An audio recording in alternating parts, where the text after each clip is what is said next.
നമസ്കാരം, ഞാൻ ശിൽബ. എല്ലാവർക്കും സുഖല്ലേ? ഇന്ന് നമ്മൾ ഉണ്ടാക്കാൻ പോണത് പാവയ്ക്ക മാങ്ങ പുളി.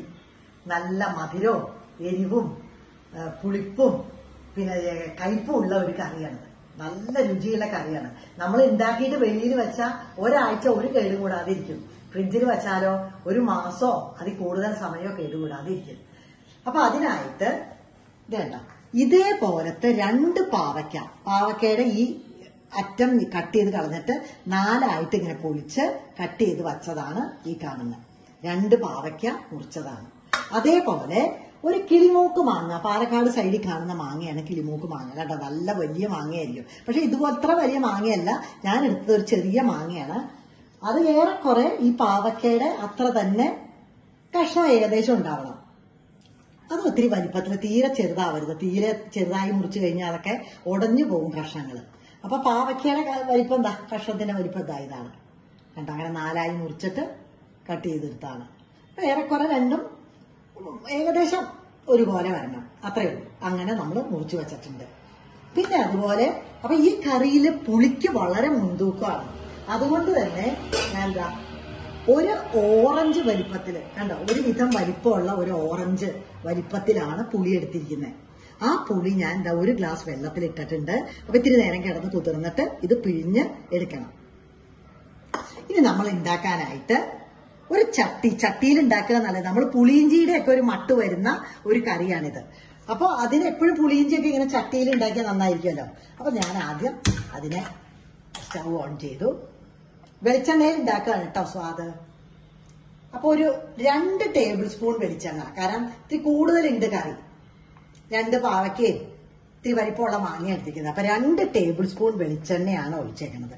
ഈ വെളിച്ചെണ്ണ ചൂടാവട്ടെ. വെളിച്ചെണ്ണ ചൂടായി. ഞാനൊരു 1.5 ടീസ്പൂണ് കടുക്, 1/2 ടീസ്പൂണ് ഉലുവ,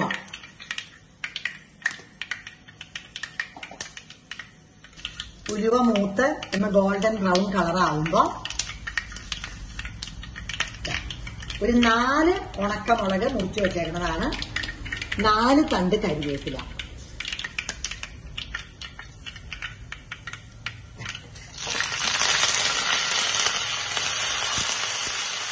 മുളകും കരിവേപ്പിലയൊക്കെ മൂത്തിട്ടുണ്ട്. കേട്ടോ, 4 ടേബിൾ സ്പൂൺ ഇഞ്ചി, ഒരു വിധം വലിപ്പമുള്ള എത്ര വലിപ്പമുള്ള ഒരു ഇഞ്ചിയുടെ അങ്ങനത്തെ 4 പീസ് ചതച്ചെടുത്തതാണിത്. അപ്പൊ 4 ടേബിൾ സ്പൂണ് ഇഞ്ചി ഉണ്ട്. ഇഞ്ചി എപ്പോഴും കൂടുതൽ വേണം അതിന്. ഇഞ്ചി ഇടുകയാണ്. പച്ചമുളക് നമ്മൾ ഇപ്പൊ ഇടുന്നില്ല. കുറച്ചൊന്ന് ഫ്രൈ ആയിട്ട് വരണം. നന്നായി ചതച്ചെടുക്കണം ഇഞ്ചി. ഒരു 6 മിനിറ്റ് സമയം എടുത്തിട്ടുണ്ട് കേട്ടോ, നന്നായി ഫ്രൈ ആയിട്ടുണ്ട്. ഇനി ഇതിലേക്ക് ഈ പാവയ്ക്ക ഇട്ട് കൊടുക്കുകയാണ്. ഈ പാവയ്ക്ക ഒന്ന് ചെറുതായിട്ടൊന്ന് മൂത്ത് വരാം, ചെറുതായിട്ട് മതി. 5 മിനിറ്റ് സമയമായി. കുറച്ചൊന്ന് വാടിയിട്ടുണ്ട് പാവയ്ക്ക, അത്രേ ആവശ്യമുള്ളൂ. ഇനി നമ്മള് 2.5 ഗ്ലാസ് പുളിവെള്ളമാണ്. ഞാൻ ആ പുളി ഒരു ഓറഞ്ച് വലിപ്പത്തിൽ പുളി വെള്ളത്തിലിട്ടുണ്ടായിരുന്നു. പിന്നെ കുറച്ചും കൂടെയൊക്കെ വെള്ളം ചേർത്ത് അങ്ങനെ 2.5 ഗ്ലാസ് വെള്ളമായി. അത് ഇതിലേക്ക് ഒഴിച്ചു.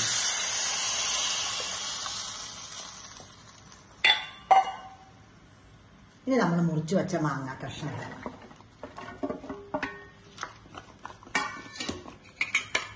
പച്ചമുളക് ഒരു 5 പച്ചമുളക് മുറിച്ചതാ. ഇനി നമ്മള് 1/2 ടീസ്പൂണ് മഞ്ഞപ്പൊടി, 1/2 ടീസ്പൂണ് എരിവുള്ള മുളക് പൊടി, 1/2 ടീസ്പൂണ് കാശ്മീരി ചില്ലി പൗഡർ. അത് കുറച്ച് കളർ കിട്ടുമല്ലോ അതിന് വേണ്ടിയിട്ട്. ഒരു 2.5 ടീസ്പൂൺ ഉപ്പാണ് ചേർത്തേക്കുന്നത്. ഇനി ഇതിലേക്ക് മധുരം കൂടെ വേണം, കാരണം നല്ല മധുരവും നിൽക്കണം. അപ്പൊ ശർക്കരയാണെങ്കിൽ ഒരു 2 ബ്ലോക്ക് ശർക്കര ഇടാം. ഇത് ശർക്കര പൊടിയാണ്. 4 ടേബിൾ സ്പൂൺ ശർക്കര പൊടിയാണ് ചേർത്തേക്കുന്നത്. ഇനി നമുക്കിത് അടച്ചു വെക്കാം. അടച്ചു വെച്ച് വേവിച്ചെടുക്കണം. ആ പാവയ്ക്കയും മാങ്ങയൊക്കെ നന്നായി വെന്ത് വരട്ടെ. ഇരിക്കുന്തോറും ടേസ്റ്റ് കൂടിക്കൂടി വരുന്ന ഒരു കറിയാ. ഓരോ ദിവസവും ചെല്ലുന്തോറും ടേസ്റ്റ് കൂടിക്കൂടി വരും. നമ്മുടെ പാവയ്ക്കൊക്കെ നന്നായി വെന്തിട്ടുണ്ട്. കറി കണ്ട നല്ല കൊഴുപ്പായത്. കണ്ടോ നല്ല പാകത്തിന് കൊഴുപ്പായി. മാങ്ങയും പാവയ്ക്കൊക്കെ നല്ല അസലായിട്ട് വെന്തു. ഇനി ഞാൻ ഉപ്പ് നോക്കട്ടെ കേട്ടോ. ഉപ്പും പുളിയും മധുരമൊക്കെ നോക്കട്ടെ.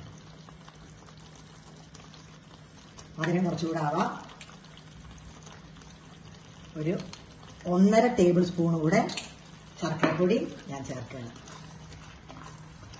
അപ്പൊ ഈ കറിക്ക് നമ്മുടെ ടേസ്റ്റിനനുസരിച്ച് പുളിയുടെ അളവ് വേണമെങ്കിൽ കൂട്ടാം, ശർക്കരയുടെ അളവ് വേണമെങ്കിൽ കൂട്ടാം.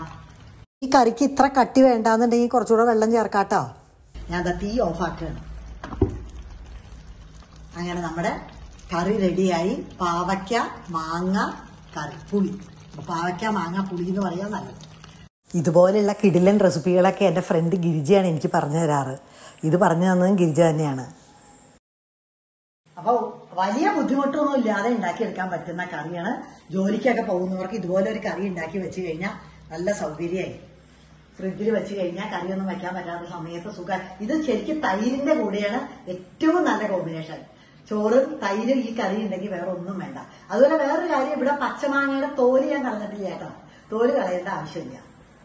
അപ്പൊ വീഡിയോ ഇഷ്ടപ്പെട്ടാൽ നിങ്ങളുടെ ഫ്രണ്ട്സുമായിട്ടൊക്കെ ഷെയർ ചെയ്യൂ. നിങ്ങളുടെ വിലയേറിയ അഭിപ്രായങ്ങളും നിർദ്ദേശങ്ങളും കമന്റ് ബോക്സിലൂടെയോ ഇമെയിൽ വഴിക്കോ ടൈപ്പ് ചെയ്യൂ. എന്റെ ഫേസ്ബുക്ക് പേജും ഇൻസ്റ്റാ പേജും ഫോളോ ചെയ്യൂ കേട്ടോ.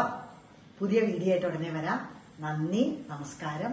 എല്ലാവരും എപ്പോഴും സന്തോഷമായിരിക്കും കേട്ടോ.